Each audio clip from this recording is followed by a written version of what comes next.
You're listening to Rise to Your Purpose, a personal and spiritual development podcast for female entrepreneurs with a mission. We're your hosts, Brandie and Natalie.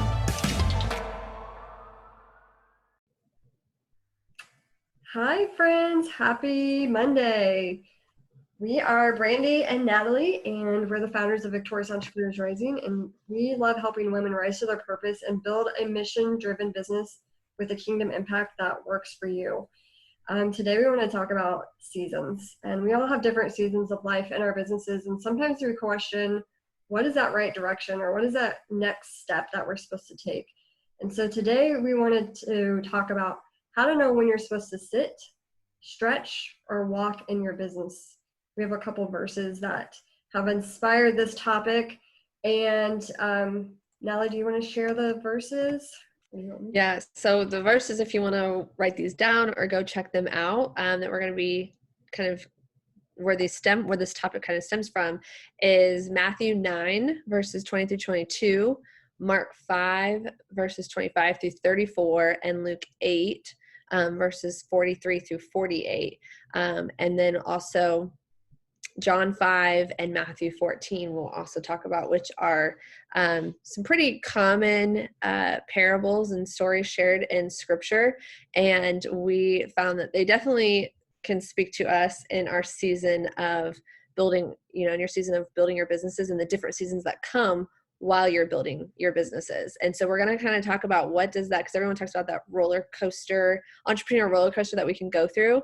And so what do those different seasons look like, and how do we know, like Brandie said, how do we know when we're going to sit, when we're going to stretch, or when we're going to walk in our business? And so we're going to talk about that today. Yeah. So the first one, sit. This story comes from Matthew 14, and this is when Jesus feeds the 5,000. And I was reading a devotional, and they called out the word, Jesus tells the 5,000 people to sit. And that just really spoke to me, because how many times does Jesus say, hey girl, you need to sit and be still and just listen to me and rest and prune and allow me to speak to you, to tell you what that next step is. And by Jesus telling the 5,000 to sit, they were all able to witness the miracle of him blessing that bread and blessing the fish and spreading, having abundance come to them through this miracle. And they didn't have to do anything. They just had to sit and let Jesus work and let him provide that miracle for them. And that, sit and watch and see what I can do if you let me do it and let me lead. And just open up their hand and receive that food, receive that blessing, receive that miracle. And how many times do we just keep going and going, and we find that resistance and we're hitting those walls, when really we're just supposed to be sitting and letting Jesus go to work and surrendering and opening our hands instead of clenching our fists. So I would say, for me, when I've had this season of, hey, you need to sit and rest, it was when I was in a time I was out of alignment. I was trying to force things that weren't necessarily my miracle or weren't my blessing to have in my business. And when you feel that resistance, you feel that just disturbance in the force, if you're a Star Wars fan, you'll just kind of know that's the time when you just need to sit, step back. Maybe you need to prune. And Natalie, you had an affirmation pop up today. Says, I let go of all things that don't serve me anymore. And that really kind of spoke to both of us, especially when I saw that, I had to show Brandie, because it just reminded me of her and kind of that journey she went on, over towards the end of last year. And I think you definitely saw transformation during that time. And so I would dive in a little bit more to that with them and kind of what that looked like for you and how you were able to, because I think it's hard for a lot of us to just sit. And so, but I know you took that time to kind of do that and take a step back from a lot of things. Yeah. So what was that time for you like? It was honestly some of the best and worst. It was a mixture of the worst and the best months of my life. So pretty much end of September through really this March. I did adopt a baby in between there, so there was definitely all I could do was sit. But for me personally, before Elijah came into our lives in January, I really was just struggling emotionally. I was just like drained in every sense of the word, physically, mentally, emotionally, spiritually. And I just felt so out of alignment. What I was passionate about was like that passion was gone. I was just like things that normally lit me up, I was just felt dead inside, to be honest. And so I was like, I just need to step back and reconnect to Jesus, reconnect to his voice, because I just felt so much chaos around me that I could not hear my own voice. I couldn't find my truth. I could not, which my truth is Jesus, and I could not hear his voice anymore. And so I had to step back and reevaluate what is in my life, what is serving me and what's not serving me. I had to do a lot of pruning. I had to say no to things. And I'm somebody who likes to have my plate full. I like to be, doing a lot of different things. But I needed to go into a season of rest. I needed to go into a season of surrender, of being still, and hearing that whisper. And it's kind of funny that my son's name is Elijah. And one of my favorite stories is about Elijah when he goes to meet God for the first time. And God, it says, he was not in the fire, he was not in the wind, he was not, in the storm, he was in the whisper. And I had to go into the whisper. I had to go into that quiet time of blocking everybody's voice out, even my own, to find that whisper, to find God's voice so that I can know what to do next. And it was really beautiful once I was able to prune away things. Now I'm in a season of taking up your mat and walk. And, I've been able to like write a book and publish it. And it's out on paperback now. Just oh, good. elevation of the femalepreneur is out on paperback on Amazon. I'm going to throw that out there. But I was able to be a part of a book collaboration because I was pruning away things that, I was clearing space for creativity. I was able to help my brother build a website. I was able to help other people and dive more into coaching and have that open space to just kind of play and not be so bogged down with, I have to hit a rank, or I have to do this promotion, or I have to be this for this person. And I think it's really hard in business. Especially as women, who it's almost like we're pre-programmed to be people pleasers. Yeah. And, we have to kind of find that space to be like, what is our truth? What are our expectations? And instead of having expectations from the world, what does God expect us to be, do, and have? And lean more into that. And so I had to go on my own journey to find that truth. And now I'm able to take up my mat and walk into his blessings.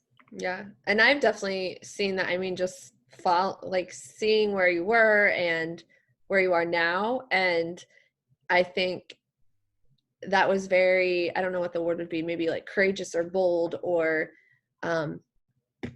almost like some people would think, well, if you're not doing anything for anybody else and you're just doing this sitting by yourself, and like could think of a selfish sense. But to me, it's like seeing how it all played out and what you were doing, it's like was very selfless, because you knew that you had to be able to get connected with Jesus, which should be our number one priority always.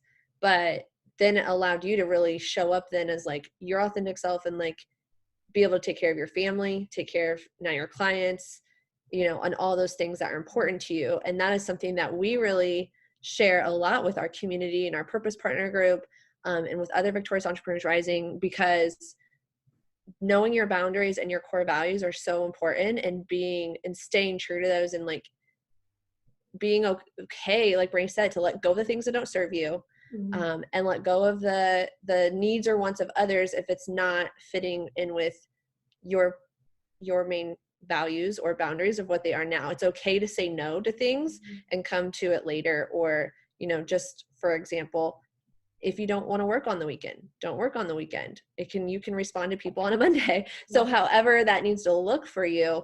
But I think that that's really neat, because now you probably even have a closer connection spiritually, And a really good book I'll tell you guys that just came out, because Beth Moore, she experienced, I think, something similar like that. And so she wrote a book called Chasing Vines. And so there's a Bible study with it. And then she has like the book version too.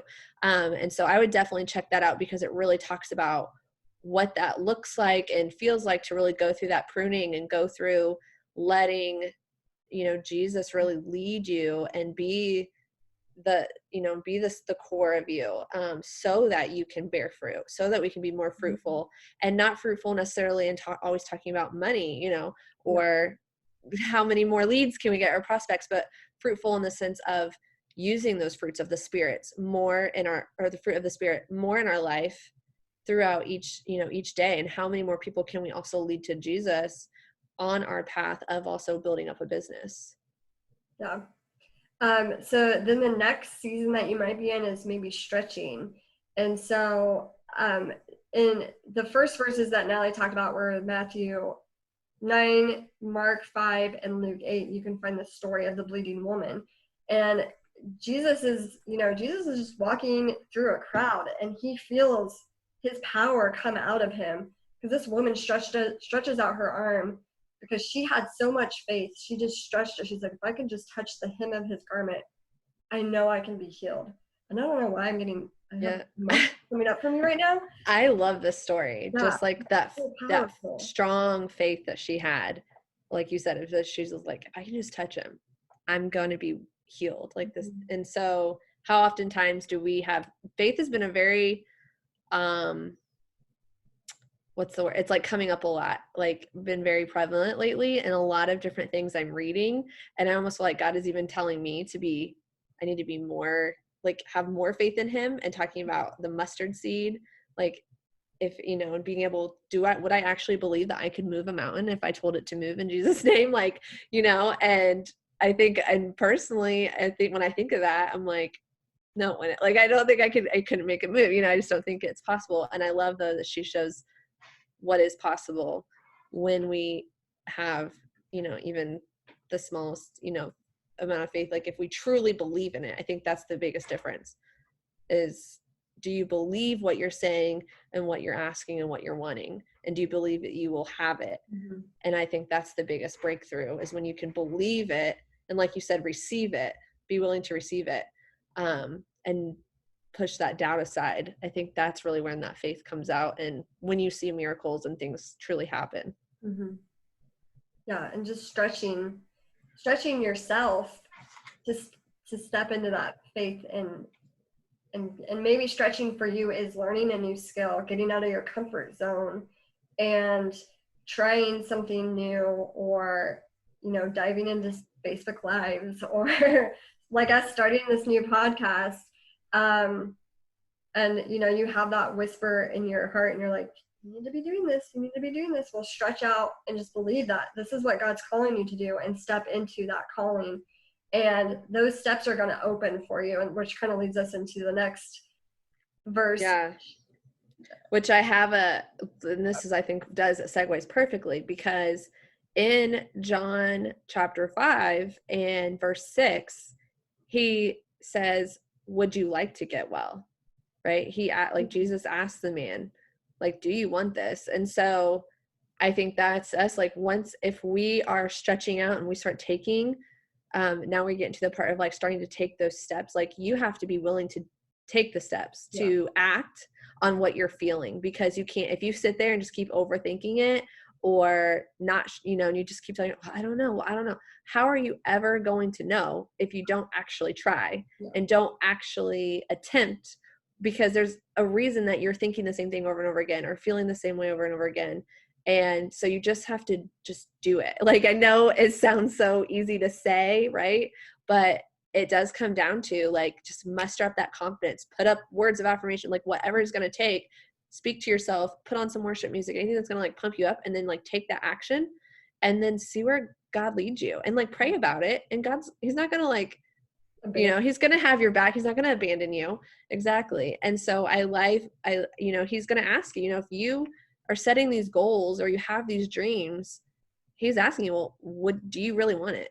do you want to get well? What are you willing to do to have what it is you say you want? Mm-hmm. And if you're not, actions aren't, going with, lining up with what your dreams are or your desires or that the faith that you're talking about, then you're not going to see it happen. And so you can dive in a little bit more to that story then. And what is that, what does that look like then to, now we go from sitting to stretching to walking. What is happening during that walking phase? Yeah, and so this is the story of the paralytic man in John chapter 5, and he's like, take up your mat and walk. He didn't even, you're forgiven, take up your mat and walk. And the man who'd been paralyzed for, I don't know if it was his whole life, I'd have to go back and read that section, but paralyzed for a long time, he had to just believe that I can take this next step and have faith that God's going to be there with me each step of the way. Yeah, he'd been sick 38 years is how long he had been lying there. And he even says, when he says, would you like to get well? Like Jesus notices him, saw him there, and he says, I can't. He didn't believe in himself. And so how many times do you have that doubt in yourself? You don't believe in yourself. You don't believe you can do it. And probably the answer is you can't do it by yourself and would need help, right?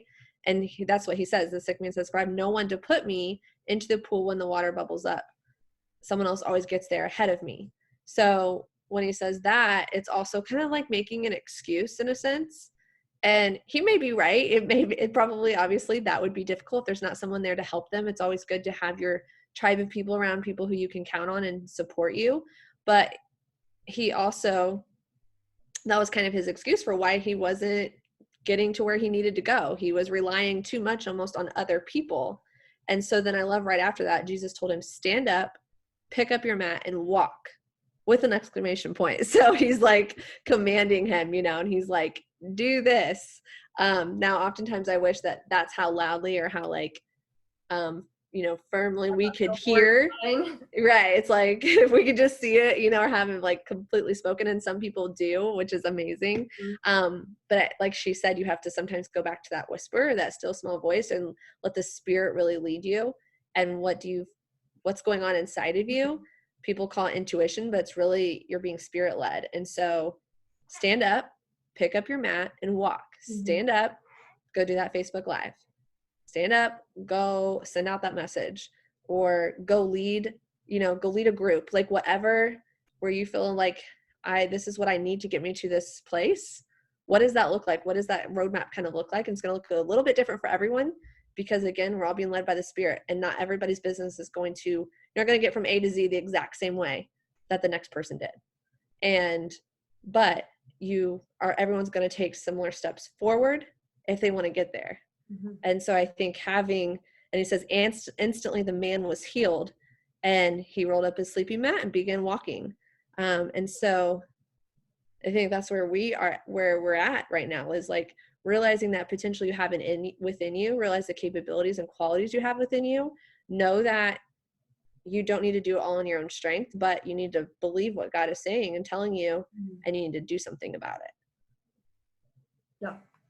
And take that next step. And you're going to have confirmation that you're doing the right things. People are going to be like, this was a blessing to me. Thank you. Like in some form or fashion, you're going to get that confirmation that, well done, my good and faithful servant. Like you're going to get that confirmation that you were headed in the right direction. Yeah. And I think even with like decisions you make, right? You're not, sometimes you can second guess, or we always want to be making the right decision. And I got on, that's why I say, when you join a new company or any new team or anything like that, like get yourself involved and take initiative to really get into the culture and meet other people, because you're going to know then if it feels right or not, and if that is for you or not. And we partnered with Attraction Marketing Pro because we just love the resources that it offers to not only like ourselves to continue our education and investing in ourselves as entrepreneurs and coaches and network marketers, but also to our friends, our clients, and our women in our purpose partner community. And I'm always, I'm like, okay, I feel like this is right. I took action. We both did. And we said yes to it. And we let go of the other things that weren't serving us, and we really had focused on here. And then we've both been intentional about getting on calls, and I was on one today and just getting to meet the other people in the community and where their hearts were, and just other women who had a heart for Jesus and a heart for service, and that the creator of AMP is also a Christian. And that was another confirmation for me, was just, I'm in the right place because of the people that I am surrounded by, and that we all are kind of on this similar mission and wanting to not only learn and grow and up level, but we also want to really help people see Jesus through us, and know and be closer to him. And I just love where their hearts were. And so that was even another confirmation. And so you're going to find those throughout when you're making different decisions and doing things, like Brandie said, whether someone maybe messages you or comments on something, or comes to you maybe later. Sometimes it can take longer. You might not get the immediate gratification that you want, but be steadfast in that and have that belief in what you're doing. And then you can, like she said, sometimes then sit back and just watch what God will do through that time. So I encourage you, as you are listening to this podcast or live, wherever you're watching this information from, that you kind of take a time to reflect and try to go in to hear that still small voice and decipher, am I supposed to be in a season of sitting and just letting God, fill me up and work through me and, prune me, and just like surrender to his process? Or am I supposed to be in a time of stretching where I'm trying new things, getting out of my comfort zone, diving into, new programs like Natalie and I did with joining AMP? Or is it time for you to walk? You have everything you need. You have, all the resources at your fingertips. Now it's time for you to just go. Just get up, walk, take that next right step, do the next right thing, as Anna sings in Frozen 2. And, just go for it and believe that you can move that mountain, and you have that faith. You have that Holy Spirit empowerment inside of you to make that kingdom impact, and just go for it. And so we hope this was a blessing to you. It was kind of, this topic came to me last night, and we really didn't prepare that much for it. And so we just prayed about it, and then here it was. We had like our outline, and we just wanted God to speak through us today. So hopefully this did hit you in, the right season of life, and help you maybe determine if you're supposed to be sitting, stretching, or walking. So yeah, and we'd love to tell us, are you in a season of sitting? Did you hear because of this podcast that you need to sit? Do you need to stretch more, or are you ready to walk, run? Where are you at? We'd love to hear where you're at, and if we can encourage you any more, or if we can help you with any with strategizing and helping you during whatever season you're in. We always offer 30-minute strategy calls where we'd love to just connect with you and help you through. And always you can come over to our Purpose Partner community as well. So we are glad that you took the time to listen. Please share this with anybody you think would also benefit from it. Awesome. All right. Thanks, everybody.